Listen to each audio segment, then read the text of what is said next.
Welcome back, everyone. Today we will be going through chapters 10 through 12, so let's get into it. Chapter 10.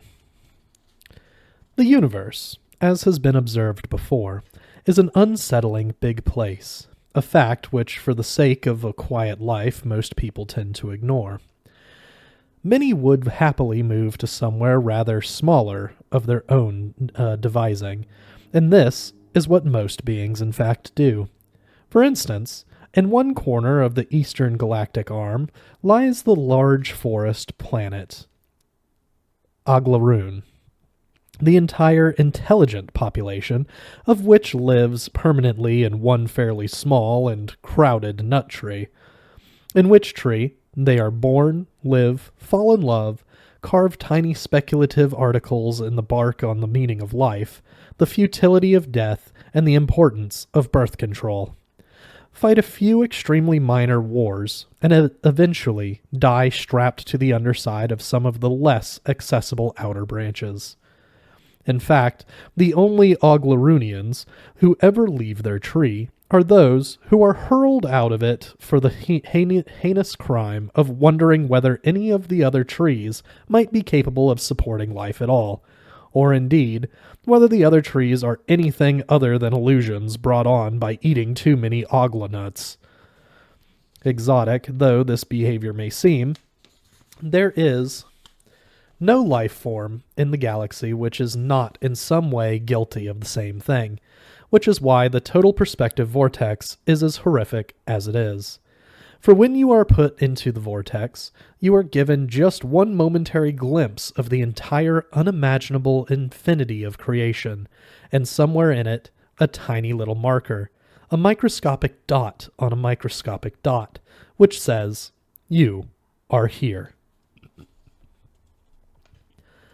The gray plain stretched before Zaphod, a ruined, shattered plain. The wind whipped wildly over it. Visible in the middle was the steel pimple of the dome. This, gathered Zaphod, was where he was going. This was the total perspective vortex. As he stood and gazed bleakly at it, a sudden inhuman wail of terror emanated from it as of a man having his soul burned from his body. It screamed above the wind and died away. Zaphod started with fear, and his blood seemed to turn to liquid helium. "Hey, what was that?" he muttered voicelessly.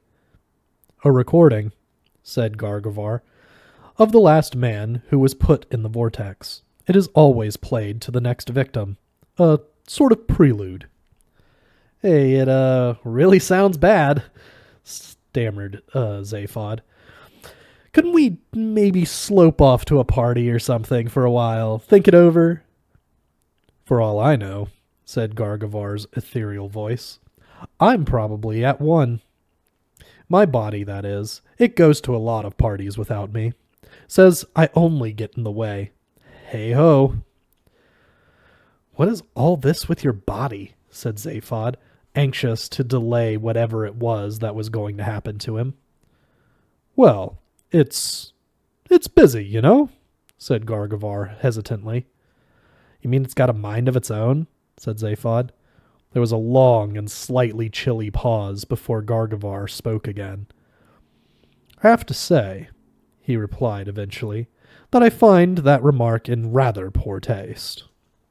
Zaphod muttered a bewildered and embarrassed apology. "No matter," said Gargavar. "You weren't to know." The voice fluttered unhappily. "The truth is," it continued in tones which suggested he was trying very hard to keep it under control, "the truth is that we are currently undergoing a period of legal trial separation. I suspect it will end in divorce." The voice was still again, leaving Zaphod with no idea of what to say. He mumbled uncertainly, "I think we were probably not very well suited," said Gargavar again at length. "We never seemed to be happy doing the same things. We always had the greatest arguments over sex and fishing, Eventually, we tried to combine the two, but that only led to disaster, as you can probably imagine. And now my body refuses to let me in. It won't even see me. He paused again, tragically. The wind whipped across the plain. It says I only inhabit it. I pointed out that, in fact, I was meant to inhabit it, and it said that was exactly the sort of smart-aleck remark that got right up a body's left nostril. And so we left it. It will probably get custody of my forename. Oh, said Zaphod faintly. And what's that? Pizpot, said the voice. My name is Pizpot Gargavar. Says it all, really, doesn't it? Said Zaphod sympathetically. And that is why I, as a disembodied mind, have this job. Custodian of the total perspective vortex. No one will ever walk on the ground of this planet, except the victims of the vortex. They don't really count, I'm afraid. Ah. I'll tell you this story. Would you like to hear it? Many years ago, this was a thriving, happy planet. People, cities, shops, a normal world. Except that on the high streets of these cities, there were slightly more shoe shops than one might have thought necessary. And slowly, insidiously, the numbers of these shoe shops were increasing. It's a well-known economic phenomenon, but tragic to see it in operation. For the more shoe shops there were, the more shoes they had to make, and the worse and more unwearable they became. And the worse they were to wear. The more people had to buy to keep themselves shod, and the more the shops proliferated, until the whole economy of the place passed what I believe is termed the shoe event horizon, and it became no longer economically possible to build anything other than shoe shops. Result? Collapse, ruin, and famine. Most of the population died out. Those who had the right kind of genetic instability mutated into birds. You've seen one of them. Who cursed their feet, cursed the ground, and vowed that none shall walk on it again. Unhappy lot. Come, I must take you to the vortex. Zaphod shook his head in bemusement and stumbled forward across the plain. And you? He said. You come from this hellhole pit, do you? No, said Gargavar, taken aback. I come from the Frogstar World Sea. Beautiful place, wonderful fishing. I flit back there in the evenings, though all I can do now is watch. The total perspective vortex is the only thing on this planet with any function. It was built here because no one else wanted it on their doorstep. At that moment, another dismal scream rent the air, and Zaphod shuddered. What can do that to a guy? He breathed. The universe, said Gargavar simply. The whole infinite universe. The infinite suns, the infinite distances between them and yourself, an inevitable dot on an invisible dot. An invisible dot on an invisible dot. Infinitely small. Hey, I'm Zaphod Beeblebrox, man, you know? Muttered Zaphod, trying to flap the last remnants of his ego. Gargavar made no reply, but merely resumed his mournful humming, till they reached the tarnished steel dome in the middle of the plain. As they reached it, a door hummed open in the side, revealing a small, darkened chamber within. Enter, said Gargavar. Zaphod started with fear. Hey, what now? He said. Now. Zaphod peered nervously inside. The chamber was very small. It was steel-lined, and there was hardly space for it for more than one man. It doesn't look like any kind of vortex to me, said Zaphod. It isn't, said Gargavar. It's just the elevator. Enter. With infinite trepidation, Zaphod stepped into it. He was aware of Gargavar being in the elevator with him, though the disembodied man was not for the moment speaking. The elevator began its descent. I must get myself into the right frame of mind for this, muttered Zaphod. There is no right frame of mind, said Gargavar. You really know how to make a guy feel inadequate. I don't. The vortex does. At the bottom of the shaft, the rear of the elevator opened up and Zaphod stumbled out into a smallish, functional, steel-lined chamber. At the far side of it stood a single upright steel box, just large enough for a man to stand in. It was that simple. It connected to a small pile of components and instruments via a single thick wire. Is that it? Said Zaphod in surprise. That is it. Didn't look too bad, thought Zaphod. And I get in there, do I? Said Zaphod. You get in there, said Gargavar, and I'm afraid you must do it now. Okay, said Zaphod. He opened the door of the box and stepped in. Inside the box, he waited. After 5 seconds, there was a click, and the entire universe was there in the box with him.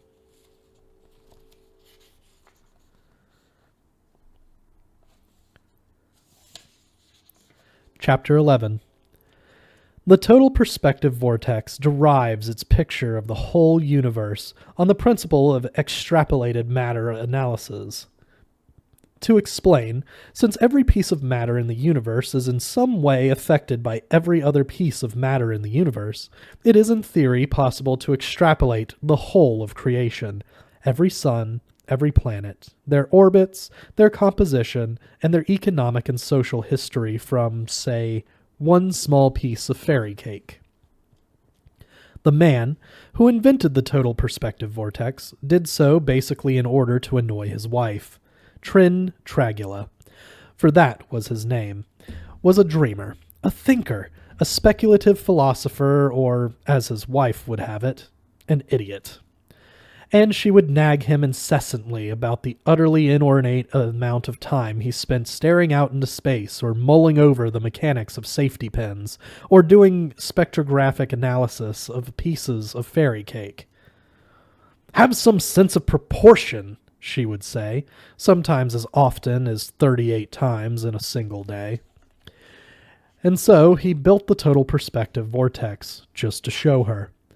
And into one end, he plugged the whole of reality as extrapolated from a piece of fairy cake, and into the other end, he plugged his wife. So that when he turned it on, she saw in one instant the whole infinity of creation and herself in relation to it. To Trin Tragula's horror, the shock completely annihilated her brain, but to his satisfaction, he realized that he had proved conclusively that if life is going to exist in a universe of this size, then the one thing it cannot afford to have is a sense of proportion. The door of the vortex swung open. From his disembodied mind, Gargavar watched dejectedly. He had rather liked Zaphod Beeblebrox in a strange sort of way. He was clearly a man of many qualities, even if they were mostly bad ones. He waited for him to flop forward out of the box, as they all did. Instead, he stepped out. "Hi," he said. "Beeblebrox?" gasped Gargavar's mind in amazement. "Could I have a drink, please?" said Zaphod. You have been in the vortex?" stammered Gargavar. "You saw me, kid." "And it was working?" "Sure was." "And you saw the whole infinity of the creation?" "Sure. Really neat place, you know that?" Gargavar's mind was reeling in astonishment. Had his body been with him? It would have sat down heavily with its mouth hanging open. "And you saw yourself," said Gargavar, "in relation to it all?" "Oh, yeah. But what did you experience?" Zaphod shrugged smugly. "It just told me what I knew all the time. I'm a really terrific and great guy. Didn't I tell you, baby? I'm Zaphod Beeblebrox." His gaze passed over the machinery which powered the vortex and suddenly stopped, startled. He breathed heavily. "Hey," he said, "is that really a piece of fairy cake?" He ripped the small piece of confectionery from the censers from which it was surrounded. "If I told you how much I needed this," he said ravenously, "I wouldn't have time to eat it." He ate it.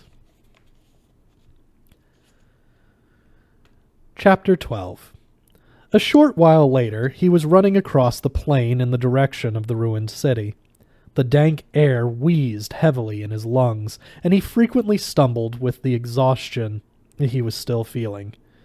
Next, night was beginning to fall, too, and the rough ground was treacherous. The elation of his recent experience was still with him, though. The whole universe. He had seen the whole universe stretching to infinity around him. Everything. And with it had come the clear and extraordinary knowledge that he was the most important thing in it. Having a conceited ego is one thing. Actually being told by a machine is another. He didn't have time to reflect on the matter. Gargavar had told him that he would have to alert his masters as to what had happened, but that he was prepared to leave a decent interval before doing so. Enough time for Zaphod to make a break and find somewhere to hide. What he was going to do he didn't know, but feeling that he was the most important person in the universe gave him the confidence to believe that something would turn up. Nothing else on this blighted planet could give him much grounds for optimism. He ran on and soon reached the outskirts of the abandoned city. He walked along cracked and gaping roads riddled with scrawny weeds, the holes filled with rotting shoes.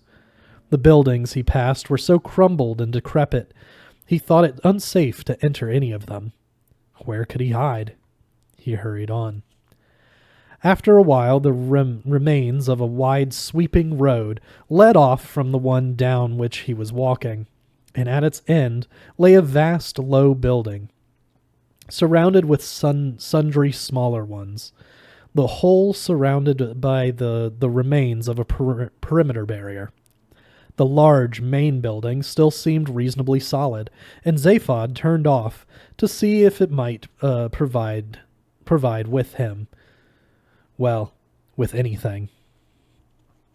He approached the building. Along one side of it, the front of it would seem, since it faced a wide concreted apron area, were 3 gigantic doors, maybe 60 feet high. The far one on these was open, and toward this Zaphod ran. Inside, all was gloom, dust, and confusion. Giant cobwebs lay over everything. Part of the infrastructure of the building had collapsed. Part of the rear wall had caved in, and a thick, choking dust lay inches over the floor. Through the heavy gloom, huge shapes loomed, covered with debris.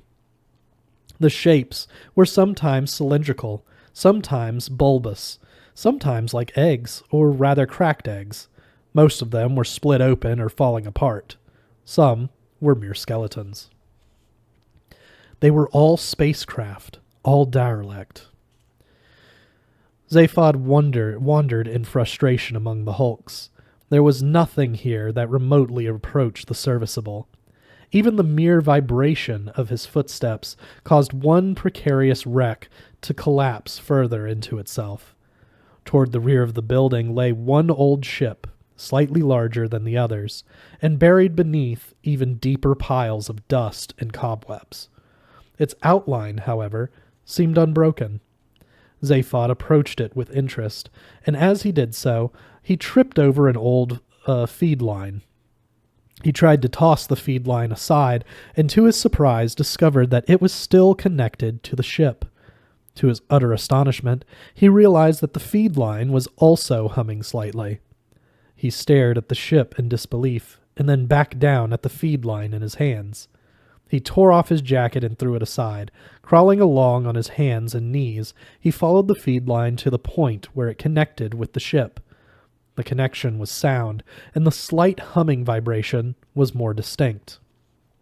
His heart was beating fast. He wiped away some grime and laid an ear against the ship's side. He could hear only a faint, indeterminate noise.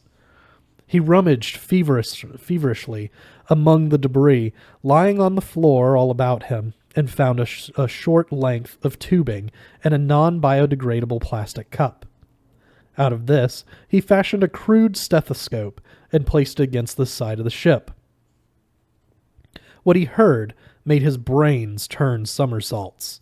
The voice said, "Transstellar Cruise Lines would like to apologize to passengers for the continuing delay to this flight.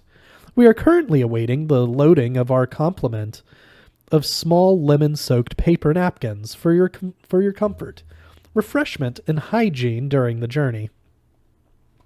Meanwhile, we thank you for your patience. The cabin crew will shortly be serving coffee and biscuits again." Zaphod staggered backward, staring wildly at the ship.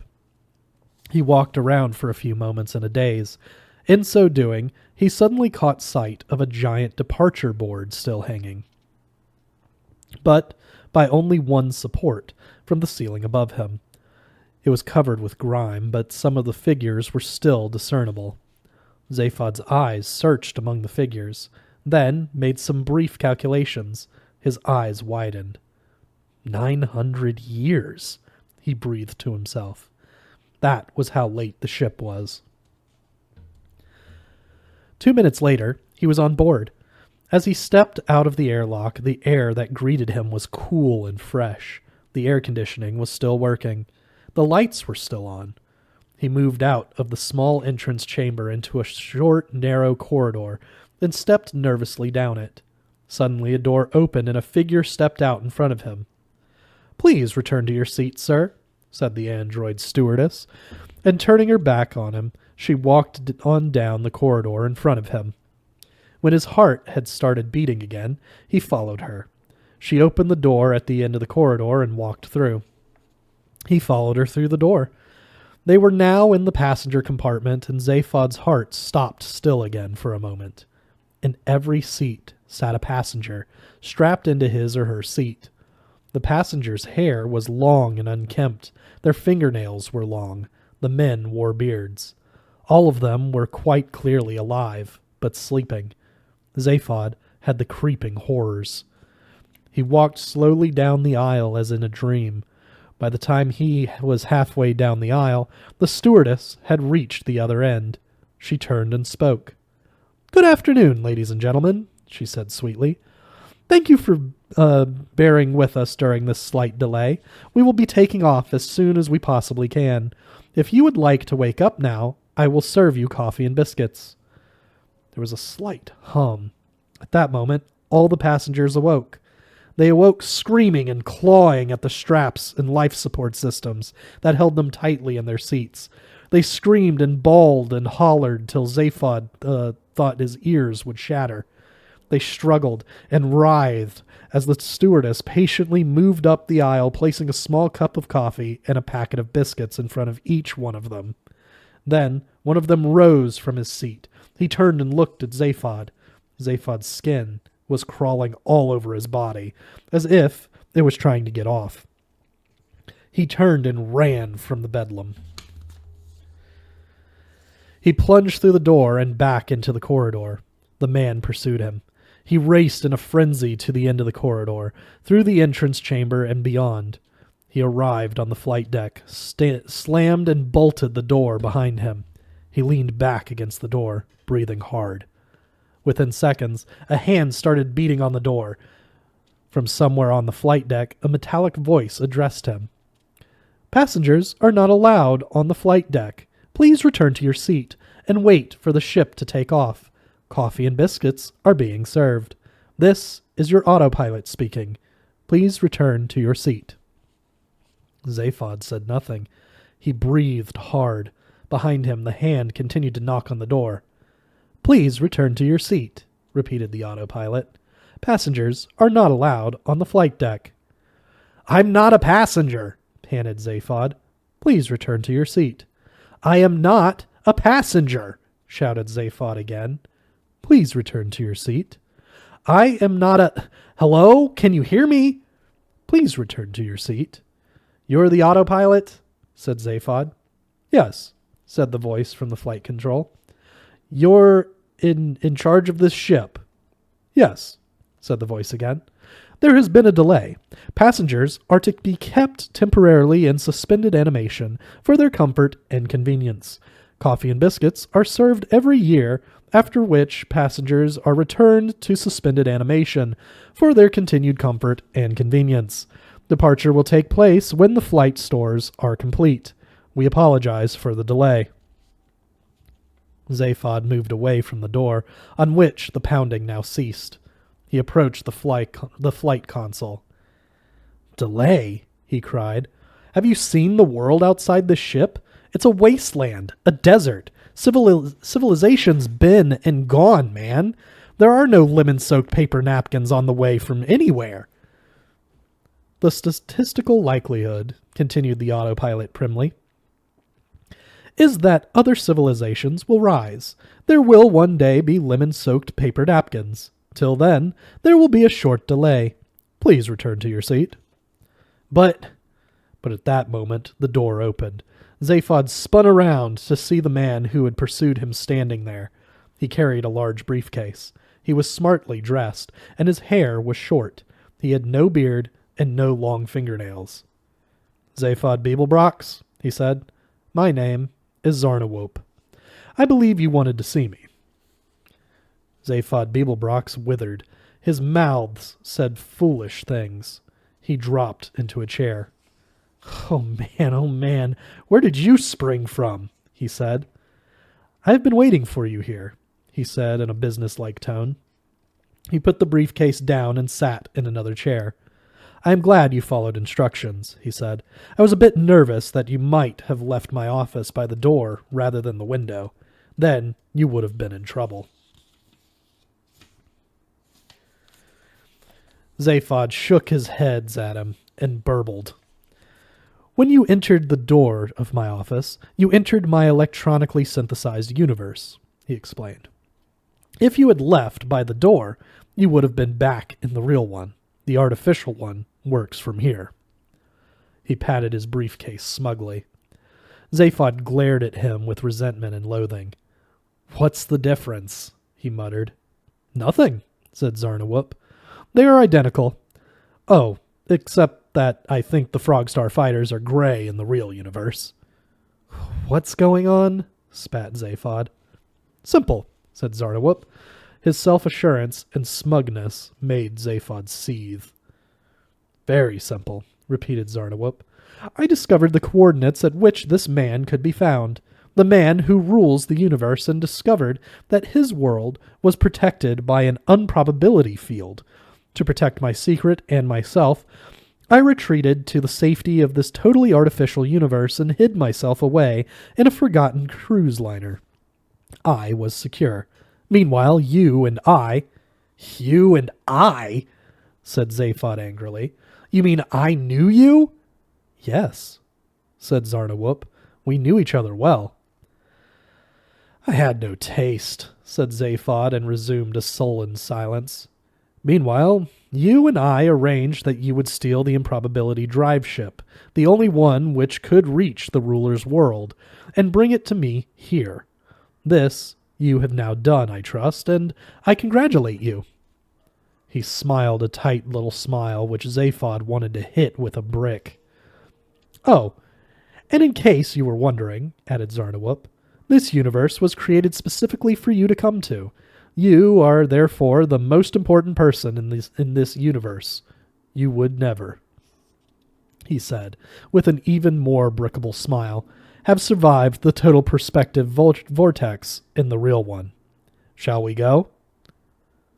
Where? Said Zaphod sullenly. He felt collapsed. To your ship, the Heart of Gold. You did bring it, I trust. No. Where is your jacket? Zaphod looked at him in mystification. My jacket? I took it off. It's outside. Good. We will go and find it.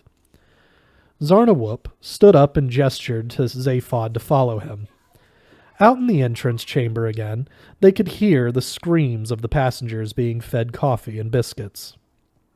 It has not been a pleasant experience waiting for you, said Zarnawop. Not pleasant for you, bawled Zaphod. "How do you think—" Zarnawhoop held up a silencing finger as the hatchway swung open. A few feet away from them they could see Zaphod's jacket lying in the debris. "A very remarkable and very powerful ship," said Zarnawhoop. "Watch." As they watched, the pocket on the jacket suddenly bulged. It split. It ripped. The small metal model of the heart of gold that Zaphod had been bewildered to discover in his pocket was growing. It grew. It continued to grow. It reached, after 2 minutes, its full size. "At an improbability level," said Zarnawhoop, "of, oh, I don't know, but something very large." Zaphod swayed. "You mean I had it with me all the time?" Zarnawhoop smiled. He lifted up his briefcase and opened it. He twisted a single switch inside it. "Goodbye, artificial universe," he said.